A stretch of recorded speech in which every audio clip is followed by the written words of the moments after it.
All right, guys. Good afternoon, everyone. My name is Bhanu. I'm an Azure architect. I'm part of Microsoft practice here in Evoke Technologies, and today we are here to talk about introduction on Microsoft Azure. It's a level 0 session, so we are going to cover basics on Microsoft Azure. So let's get started, right? So before we move proceed, I would like to give you a glance on Microsoft practice in Evoke Technologies. So what we are doing here as part of Microsoft practice, we all know Evoke Technologies is Microsoft Gold partner in application development, and our strength is 100 plus Microsoft professionals working in different projects within Evoke Technologies, and we have already executed successfully 100 plus Microsoft projects, right? And these are all the major clients from Microsoft Technologies point of view. And if we broadly categorize our services, we are currently executing cloud projects. We do provide strategy and designs roadmap to the particular for a particular client on their cloud journey, right? And we do architect and design cloud deployment models, and then different application services. We do build serverless applications and migrations from on-premise to cloud deployments, migrations and deployments, right? And DevOps and automation, that's another important one I would like to highlight here, right? So so far we are using Microsoft Azure DevOps for this DevOps thing. And then when it comes to projects, we have .NET development projects, SQL Server database projects, including SSIS integration services and reporting services. Uh, we do have ASP.NET, AngularJS uh, development projects here, and then as part of support and maintenance, managed service and shared service. It's a new business model we're coming up with, right? And these are the different services as part of Microsoft practice we are offering. Then when it comes to Microsoft community, we have already established in Microsoft Teams. You can join in post your ideas and thoughts our community, or email us at microsoft at evoketechnologies.com. If at all you want to be part of interview panel for Microsoft technologies, please reach us. Based on your skill set and experience, we can make you part of interview panel, right? That's a brief overview of Microsoft practice. Okay, uh, let's go ahead. So before we talk about cloud deployment models, let's talk about cloud computing. So what is cloud computing? What are the benefits of cloud computing, and etc. So cloud computing is basically the delivery of computing services, including servers, Windows servers or Linux servers, storage, databases, mm, SQL Server databases, networking, analytics over the internet. Basically, that's what we call the cloud, which offers faster innovation, flexible resources. Basically, we can achieve economies of scale, right? Um, and we typically pay only for cloud services that we use, ultimately help lowering operating costs, run our infrastructure more efficiently, and scale as the organization needs change, basically, right? And if you see what are the top benefits of cloud computing, the first one will be the cost. Basically, when we talk about cloud computing, we don't have to purchase servers, racks of servers. We don't have to build and execute the on-site data centers, around the clock electricity for power and cooling. We don't have to maintain the IT team or IT experts for managing the infrastructure. We don't have to buy any hardware and software. So all these things come under a capital expenditure category. Whereas when it comes to cloud, this capital expenditure is basically transformed to a operational expenditure. So that way you are avoiding all this capital expense. So that's about the cost benefit. And then speed basically. So most of the cloud computing services are provided self-service and on demand. So even vast amounts of computing resources can be provisioned in just minutes, most of the cases with just a few mouse clicks basically over the browser, internet browser. So that gives a lot of flexibility and taking the pressure off capacity planning, right? That's about speed. And then when it comes to global scale, in most of the service offerings, we do have scale manual scaling or auto scaling options, right? So that delivers the right amount of resources at the right time. So that way we can provide this ability to scale elastically, right? That too from the right geographic location wherever we want, right? So that's about global scale. And then the next one is productivity. So when we talk about on-site data centers, they typically require a lot of racking and stacking, hardware setup, software patching, time-consuming IT management curves.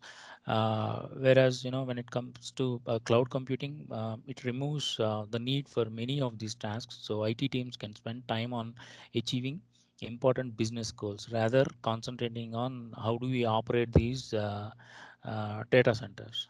So that's where the productivity goes up.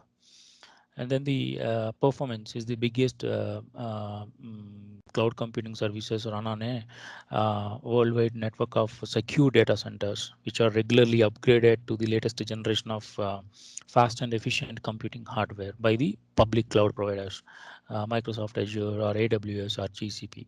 So this ultimately offers several benefits over a single on-site data center, including reduced network latency for applications and greater economies of scale. Right.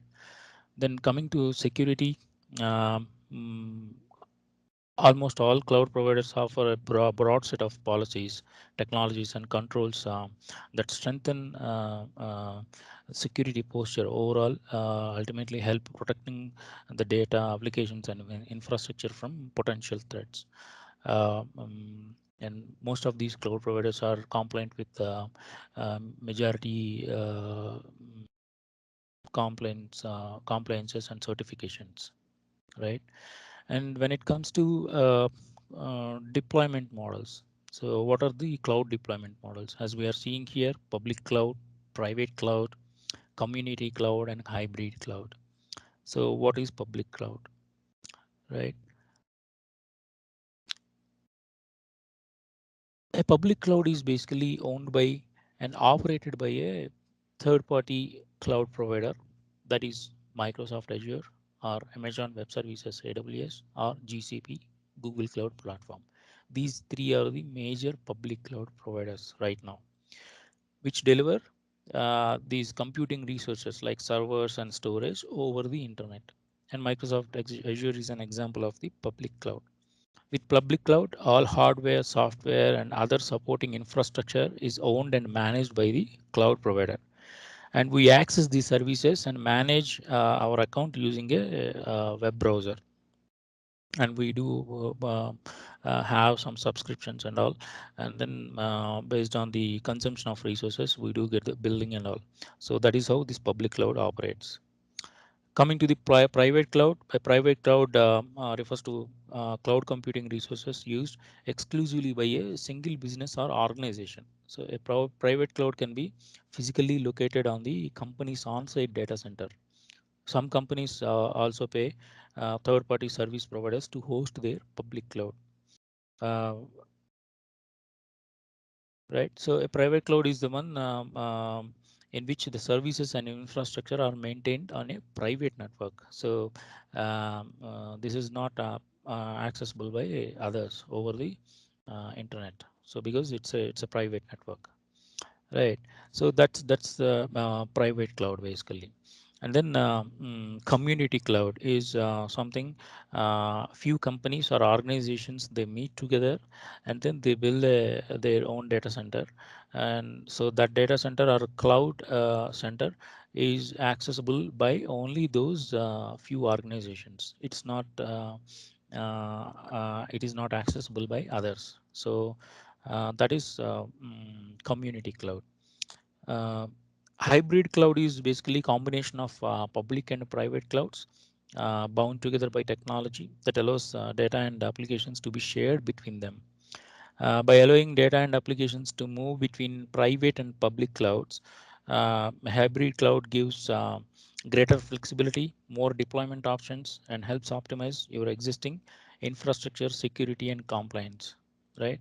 So some of the databases can stay on-site data center, and then some of the applications can be moved to cloud. So that is how hybrid cloud works. Moving to the next slide, we are talking about cloud service models. What are the different service models? So first one is SaaS, software as a service. If you see Microsoft Office 365, is basically a SaaS. SaaS, an example for SaaS, right? We just use it. We just use that software. That's it. We don't have to build it. We don't have to move it. We just have to use it.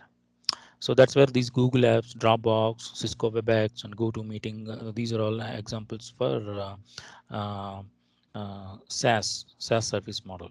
So is SaaS, software as a service, is a method for delivering software applications over the internet on demand and typically on subscription basis, right? And with SaaS, these cloud providers host and manage the software application and an underlying infrastructure and handle any maintenance like software upgrades and security patching. Users, we actually connect to the application over the internet, usually with a browser on the phone, tablet, PC, or desktop, right? So that is how SaaS works. The next one is PaaS. Uh, let's see what SysPaaS is. It's basically cloud computing services that supply an on-demand environment for developing, testing, delivering, and managing software applications. For example, SQL Server database. So Azure SQL is a database. It's an example for PaaS service model. So Microsoft Azure provides Azure SQL database where we directly save or store our data. So we don't have to purchase SQL Server license, whereas that cost includes as part of subscribing to that particular service offering, Azure SQL database. PaaS is designed to basically make it easier for developers to quickly create web or mobile apps without worrying about setting up or managing the underlying infrastructure of servers, storage, network, and databases needed for development.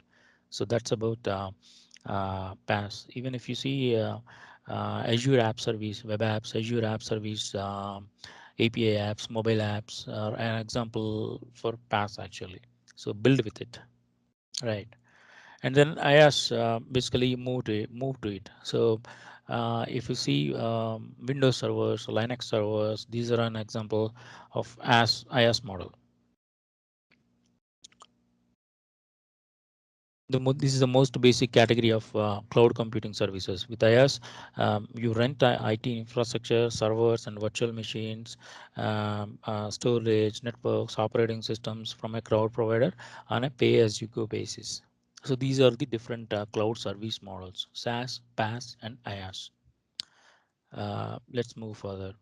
So if you talk about as we mentioned, um, Microsoft Azure, Amazon Web Services, AWS, and GCP, Google Cloud Platform. These are the three major public cloud providers. right? So basically, Microsoft Azure was announced in October 2008.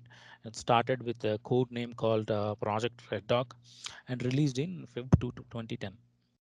Initially, it was called my Windows Azure, but later in 2014, it's renamed as Microsoft Azure.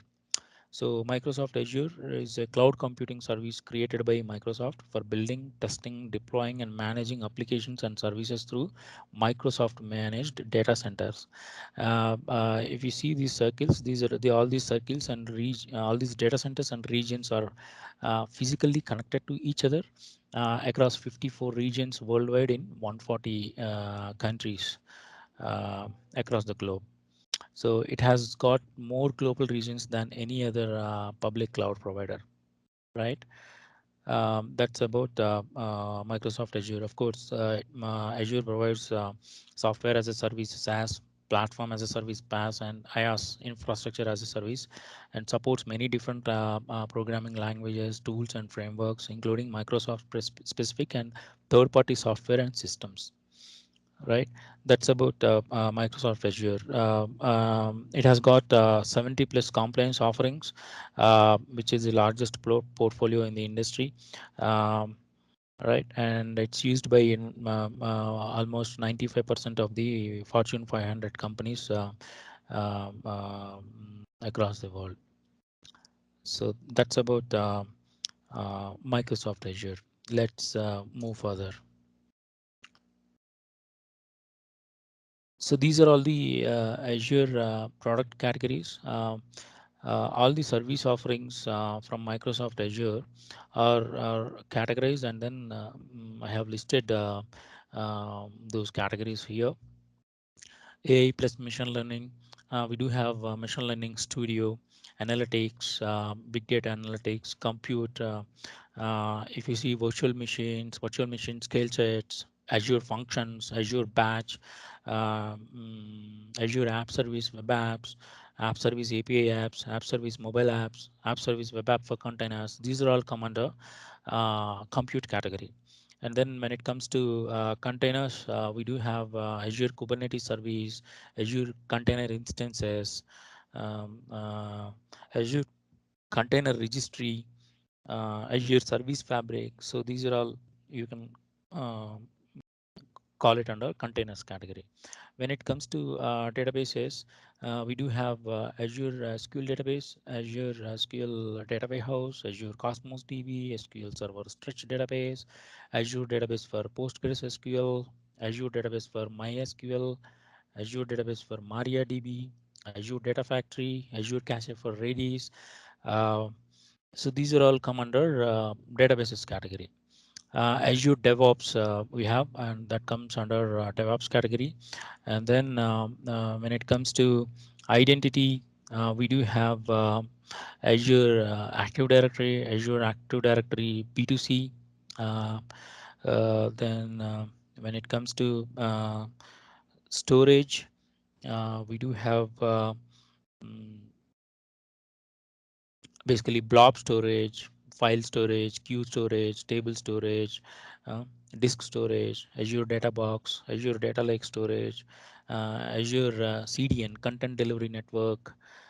These are all come under storage category. All right, and then moving to next, Azure Key Vault, Azure Security Center come under security category. And then for integration purpose, we do have Azure Service Bus, where we can define Azure, Service Bus queue, Service Bus topics, WCF relays, Azure Logic Apps, API management, Event Grade, Azure Backup and Site Recovery, Azure Migrate. So these are all service offerings come under integration and migration category. We do have a specific suite of Azure media services, right? And then we have virtual network, express route, load balancer, application gateway, traffic manager, VPN gateway, come under networking category. We do have Azure IoT Hub, event hubs, notification hubs, Azure Stream Analytics, Azure machine learning services, Azure cognitive services, Azure bot service we have, Azure search we have. These are all come under Internet of Things, analytics and AI categories, right? So these are all different service offerings put into different product categories. So here I'm going to pass this to hear any questions from you guys. Okay.